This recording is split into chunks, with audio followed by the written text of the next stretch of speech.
राष्ट्रीय आरोग्य अभियानातील कर्मचारी संपावर गेलेले आहेत। कंत्राटी कर्मचारी आणि अधिकाऱ्यांचं बेमुदत काम बंद आंदोलन सुरू आहे। तर 8 दिवसांपासून काम बंद आंदोलन या कर्मचाऱ्यांनी सुरू केलेलं आहे। शासन मात्र अजूनही यांच्या आंदोलनाची दखल घेत नाहीये।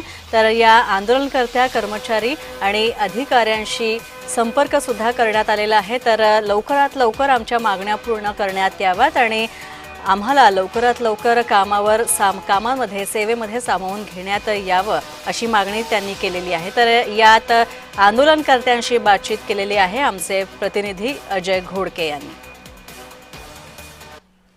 राष्ट्रीय आरोग्य अभियान अधिकारी आणि कर्मचारी एकत्रीकरण समितीच्या वतीनं लातूरच्या जिल्हा परिषदेच्या समोर मागच्या 8 दिवसापासून बेमुदत काम बंद आंदोलन केलं जाते। लातूर जिल्ह्यातले राष्ट्रीय आरोग्य अभियानाच्या माध्यमातून काम करणारी जी मंडळी आहेत ते या ठिकाणी बेमुदत उपोषणाला बसलेली आहेत।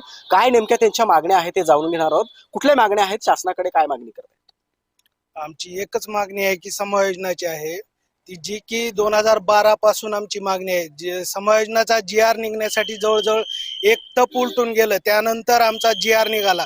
GR निघूनही आतापर्यंत 1.5 वर्ष झालं तरी शासनाने फक्त 2च कॅडरचं समायोजन केलेलं आहे। उर्वरित कॅडरचं लवकरात लवकर समायोजन करावं ही कळकळीची शासनाला विनंती आहे। काय नेमक्या मागण्या आहेत जेणेकरून शासनाला तुम्ही वेळोवेळी मागणी करताय परंतु 8 दिवसापासून शासनाने अजून दखल घेतलेली नाही? 14 मार्च 2024 रोजी शासनाने GR पारित केला, परंतु फक्त 2च कॅडरच्या ऑर्डर टाकलेले आहेत।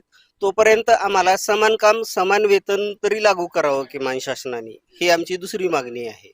सेवा हे वृत्त घेऊन राज्यामध्ये ग्रामीण भागामध्ये काम करणाऱ्या राष्ट्रीय आरोग्य अभियानाच्या माध्यमातून काम करणारी ही सगळी मंडळी आज शासनाकडे आपल्या हक्काच्या मागण्यासाठी मागच्या 8 दिवसापासून जिल्हा परिषदेच्या प्रांगणामध्ये या ठिकाणी बेमुदत उपोषण करते। परंतु अद्यापही शासन आणि प्रशासनाने त्यांची दखल न घेतल्यामुळे येणाऱ्या काळात हे आंदोलन आणि उपोषण अगदी तीव्र स्वरूपात रस्त्यावरती केलं जाणार असल्याची भूमिका या सर्व मंडळींनी या ठिकाणी घेतलेल्या आपल्याला पाहायला मिळते। अजय घोडके, जय महाराष्ट्र न्यूज, लातूर।